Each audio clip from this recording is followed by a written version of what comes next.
You're listening to the Second Look podcast, where we take a closer look at what we're learning each Sunday at Connection Church to help you grow in your walk with Christ. Here are your hosts, Pastor Joe Terreri and Pastor Dan DeRochers. Welcome to The Second Look. My name is Dan. And I'm Joe. And we're here talking about the heart of Christmas. But first, the true meaning of Christmas. Yes. Presents. Oh, presents. We were left these gifts here in the studio By Santa? By Santa's son. By Santa's son, yes. Tim Kringle. Tim Kringle. Our technical director and media pastor, wow. Tim Gruber, has left us these presents. And the instruction was we have to open them simultaneously. Oh, we have to open these gifts. Now, Yes. if you're only in part of our listening audience, not our watching audience. I'll put this in front of the microphone Yes, so that you can. hear. Let me just describe this for you. Okay. This is a small rectangular box with some buffalo plaid Very- wrapping paper. A great time to mention the Bills did beat the Dolphins this weekend. Anyway, let's open these gifts and see what they are. All right, I'm going to open it here in front of the microphone for your audio pleasure. Whoa. These, look at this. World's Best Boss Wow. mug ornaments from the Dunder Mifflin Paper Company. Thanks so much, Tim. We all knew this was true about me, so that's great. This is very nice. Because what Tim is actually saying is this: I have two bosses, and you know what everyone wants in life, more than one boss That's right. at work. So That's that's right. good. Look a little closer. Tim is telling me to look a little bit closer. Oh wait. I need to open this. There's a modification to this ornament. It says second chair. That's amazing. Thank All right. you, Tim. Thank Merry you, Tim. Christmas to our producer, our technical director, our engineer, our cameraman, our sound tech, everyone. That's all of Tim the things. Gruber. That he is producing the Second Look behind the scenes, and he is doing an incredible job. That's right. And now we go to the true meaning of Christmas, suffering. Suffering.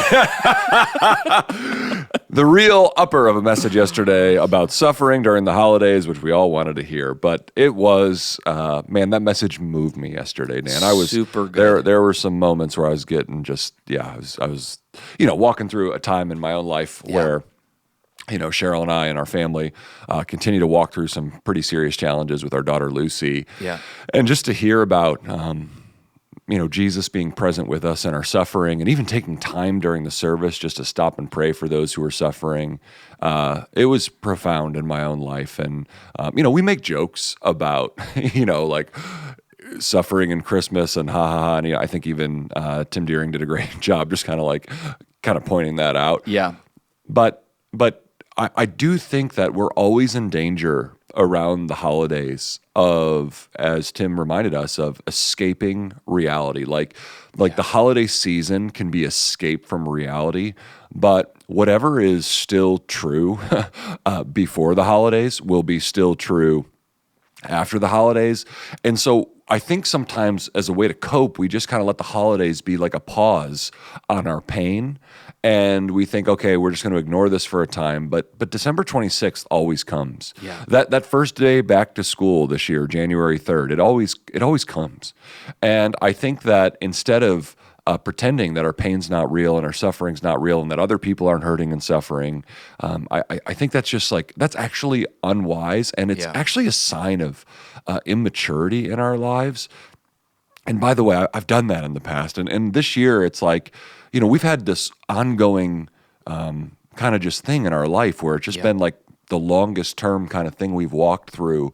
And you do learn a lot about life when you're just walking through long-term stuff. And of course, I know we're not the only ones. There's just so many around us. This past week in our church, Dan, we've had a couple people lose loved ones. Yeah. And so, we know we're not the only ones, but there's this sense of you get to experience the real comfort of Christ when you're really walking through crisis. And I think that's actually what Tim was calling us to yesterday. One of the other things that Tim talked about was to enter into suffering with others and really kind of this call to empathy, I guess.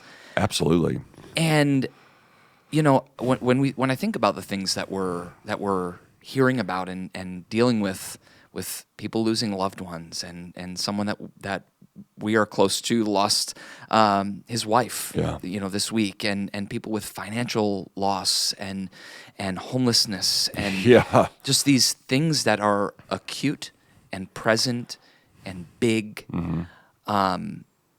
Do you think for you, walking through what you're walking through, I mean, when we talk about entering into the suffering of others, does suffering yourself kind of open your heart and your mind to enter in with other people? Yeah, absolutely. It makes you immediately aware of and easy to identify with those who are hurting.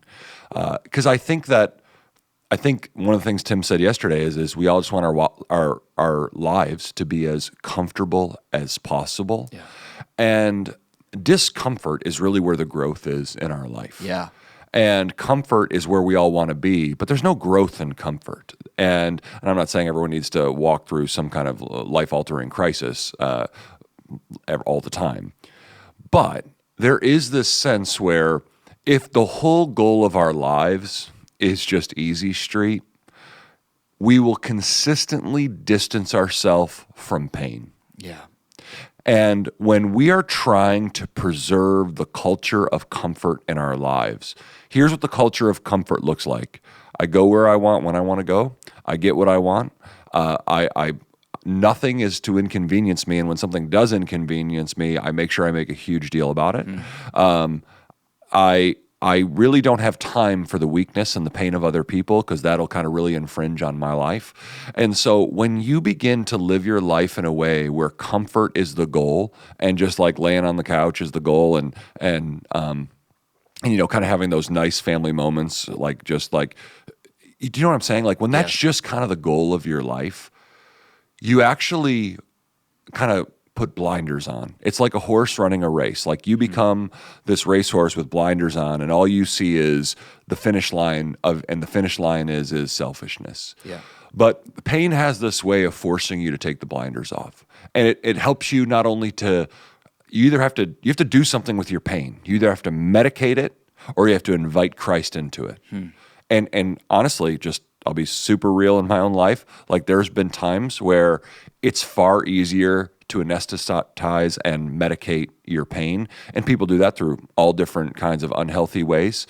But the other way to do it is to really draw close to Christ. And then you realize at the core of Jesus's heart is a gentleness and a compassion not only for you, but for others.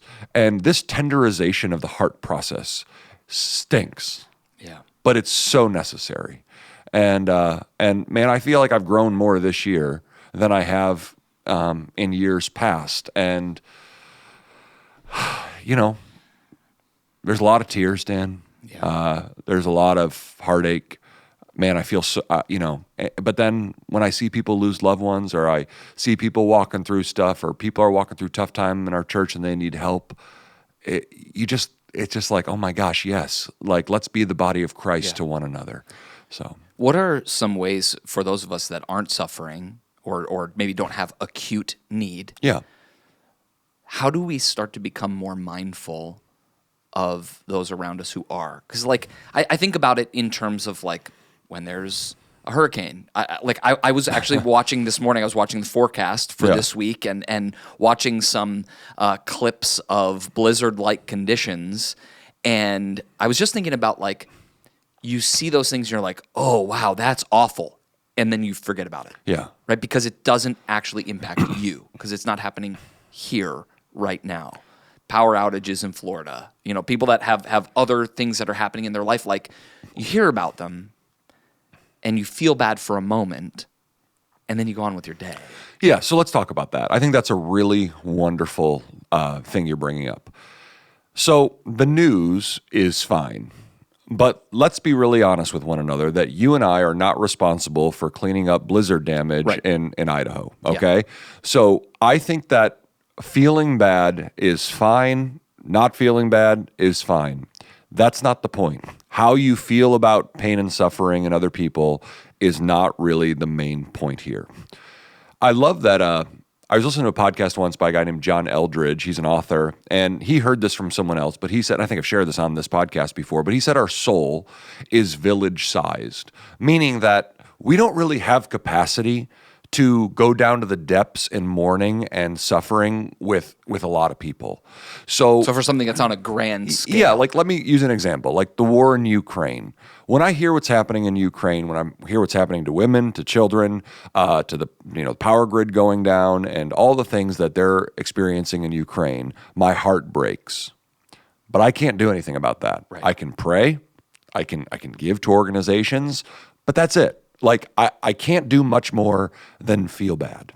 But what we actually need to be aware of is who in our immediate surroundings needs us. Yeah. And who in our community needs us. So for us, it's like, how can I serve Pottstown? And, I know there's people in our church who don't go to Pottstown, but how can you serve those in your neighborhood, like in your school district? Like we hear about needs in our school district, and it's like, okay, how can we respond to that? But then there's also just where are people in our circle of influence? Who's in pain there? How can we reach out and love and serve them? Who can I just pick up the phone and call them and just say, I'm so sorry for your loss. Yeah. I'm so sorry that you guys are walking through this. What can I do to serve you during this time? And by the way, we've experienced so much of that. I had someone come up to me last week. I mean, Lucy had surgery back in September, and a guy in our church came up to me and said, what can my wife and I do? Can we make you a meal? Do you need money? Do you need this? Do you need that? And great news, we don't need money. And we're in a place where we don't need people to do stuff for us. There was a time where that was a huge blessing. Yeah. But just asking. And then here's what I think. When people are in pain, I think it's important to not only say, do you need anything, but be specific about some possible things you could do for people who are suffering. And listen, I think on this Christmas season, if you are aware of people who are lonely and don't have a place to go this Christmas, is there room at your table for them? Yeah. Who needs to be invited in? And you could be their family this Christmas. And here's where we get stuck. If comfort is our goal, we're looking for a picture-perfect Christmas. Yeah. We're looking for, I don't want to be around anyone who it's going to require me to put the effort in relationally. I just want to be able to be myself, put my feet up, kick back, and do my thing. But are there some quote-unquote outsiders that can be welcomed around our table? And are there people who, maybe you can buy presents for that no one's going to get them presents? So I just think, let's not think globally about this. Let's think locally, very, very locally. Who in my life is in a time of pain and suffering, and how can I help relieve some of that? It's not more complicated than that. Is it a marker of our pursuit of comfort if there isn't anyone in our life that we can think of? I don't want to. Or is that too much of an indictment? Yeah, that feels like too much of an indictment. Like I don't want to start calling balls and strikes on everybody's life, but I do think that just wait. That's actually my answer to that. Live with your eyes open. Yeah, live with your eyes open, and something's going to go wrong in someone's life eventually. Like someone in your life is going to get sick. Someone in your life is going to walk through something difficult. Someone in your life is going to lose the loved one. Yeah. And so I just think we practice being there for one another. And even in a church like ours, Dan, we can't all be there for all the people. Like there's 800 plus people that go to our church. We can't all be there for everyone all the time, but we can be there for someone. Yeah. We can be there for someone. And this is also an important thing for maybe you're thinking like, well, I'm walking through something nobody cares about me. Here's the other side of this coin. Are you in community? Yeah, are you known? Are you like sometimes, as a pastor, I see people kind of like express like, I don't have any friends. No one cares for me. And listen, I'm not saying that's not a thing, but my follow-up question would be like, well, who are you being a friend to? How are you getting outside of your comfort zone? Who are you pursuing? Because sometimes to have friends, you need to be a friend. Sometimes to have community, you need to participate in community. And, I know that's not easy for everybody, and I just want to acknowledge that. But I do think we need to move towards people because I think our tendency sometimes is when we're in pain is I'm just going to let people come to me. And if they don't see my pain, I'm going to feel like a victim. Yeah. I don't think that's actually a helpful approach. And that's a really good way to stay lonely. Yeah. I want to move into the topic of transition. Yeah. because that was another part of the message A yesterday. surprising part of the message for me personally. Yeah. And what stuck out to you about that topic of transition? I think I never really thought too deeply about the angel showing up to Joseph in a dream and telling him to move. Like that was, and then just how immediately obedient Joseph was. Yeah. And there's just something so beautiful about that. And obviously, God is trying to preserve the life of of the Son of God. Yeah. I mean, that's an amazing thing. But I do think that what Tim brought out about us being nimble, us being able to say yes to the Lord when He asks us to move, I think, and I don't even necessarily think the application is always put your house on the market and move somewhere else. I think that's rarely how the Lord's asking us to move. At times, for sure. But I think there's things where the real question we need to be asking ourselves is am I trying to discern God's voice? And when I hear it, and when it's clear, and when I know what I'm supposed to do, am I going to obey? Because I think a lot of us would say, yeah, I want to hear God's voice more. And I think the next question is actually, that's not actually the question, do you want to hear God's voice? The real question is are you willing to obey God's voice no matter what you hear? Right. And or as one preacher I heard put it once that's just stuck with me forever is your yes on the table before you even know what the question is. Yeah. And man, I have that exercise in my soul all the time. I ask myself that question, and I hope the answer is yes, because I really do want to obey the Lord. I know you do too, Dan. But I think that's a really important part of the Christian life. Just saying, like, is my impulsive response to what God says, yes. And you know how you can tell if that's your response? When you discover things in the Bible that you don't really love, are you still willing to obey it? Yeah. Like that's actually how you know if you're ready to obey the voice of the Lord, is if when you're hearing His voice through Scripture, if you're even obeying that. Because we all want to be saved, but we may not all want to follow Jesus. Like there's a difference there. There's a difference between I want salvation, but I don't want surrender. And that's just not a thing. I mean, we do that thing, and I think, and I think God is patient with us in that. I really do. But surrender is a huge part of our walk with the Lord.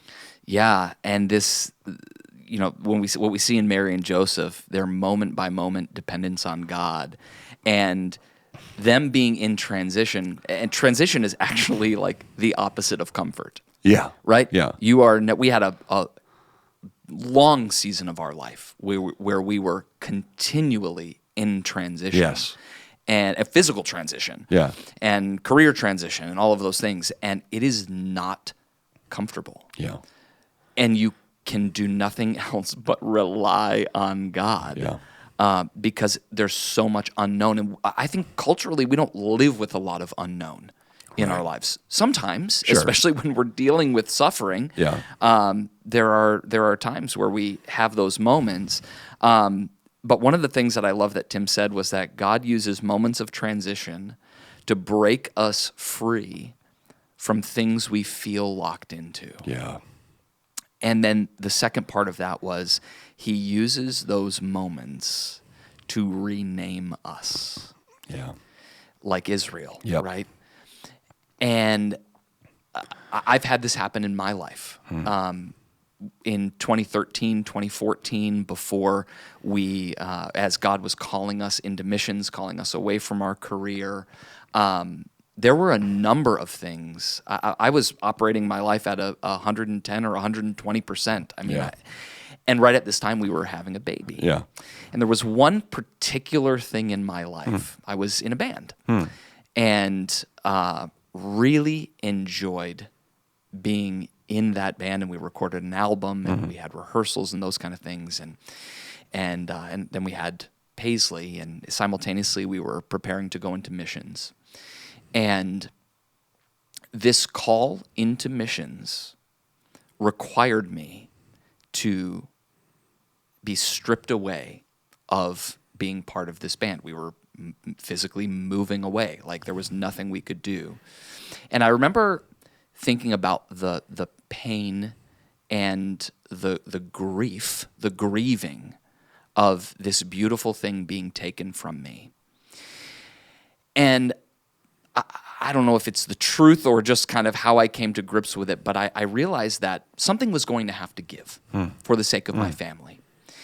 And I'm so grateful that it was God that took things like the band away from me, that I didn't have to feel like it was my family and the bitterness that could have seeped in and dug that root into me of like, oh, I have to give this up because I have a family now. Yeah. And I'm so grateful that it was God and his call and our obedience to that call that stripped away some of those things that I was locked into that were part of who I was. And it really allowed me to become who he had for me to be. And he really remade me and renamed me into something else.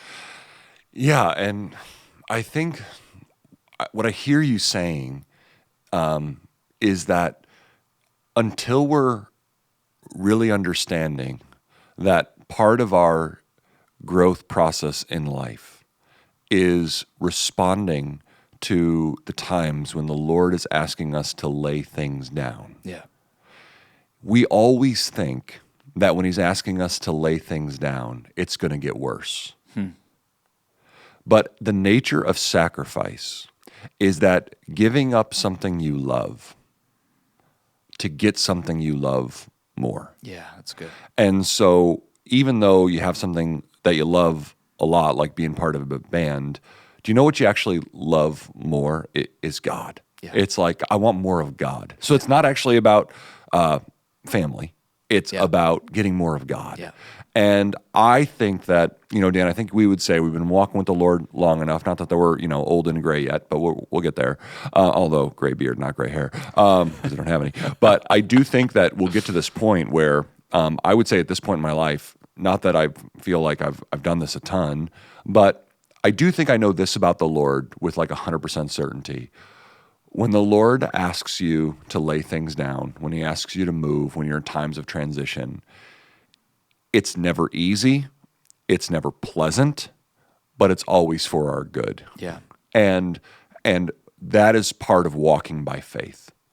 Part of walking by faith is knowing that you have to lay down some things when the Lord asks you to.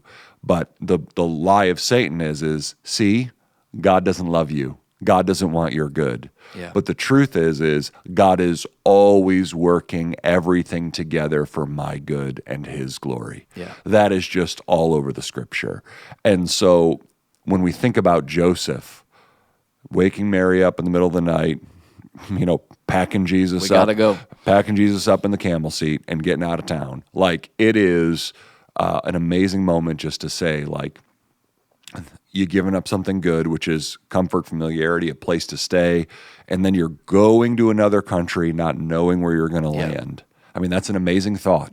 That's an amazing thought. I mean, think about this. Imagine if the Lord, spoke to you in a dream tonight, take your family to Mexico, and you just had to go. Like that, like you'd be like, that's like, if anyone told me they were going to do that, I'd be like, you're like, are you sure it's the Lord? Like all that stuff. But that's exactly what this is like. Just picture that. The Lord appears to you in a dream and says, take your family to Mexico tonight. Pack up the SUV, get a couple changes of clothes, take some money out of the bank and go. And that's the plan. But this is how God works sometimes, where he asks us to lay things down so that we can be what he needs us to be, and we can fulfill the assignments he's given us. And ultimately through it all, that's always for our good. Here's the thing when God's on the move. Here's what everyone needs to know. When God's on the move and he's calling you into deeper obedience, everyone wins. You win, others win, and the glory of God wins. Now we're going to transition into the end of the show. Okay, let's transition. We're in right a moment there. of transition here. Yes. This, I just want to tell you before we close, this is our last podcast, our last episode of The Second Look. I thought we were going to record one on Christmas morning. Well, you can do it on your own. Our technical director, nor I will be here. You can host it yourself. This is our last one of 2022. We'll see you in 2023. This has been another episode of The Second Look. Catch this sermon, our Christmas Eve services, and much more at our website, cometoconnect.com. Have a great rest of the year.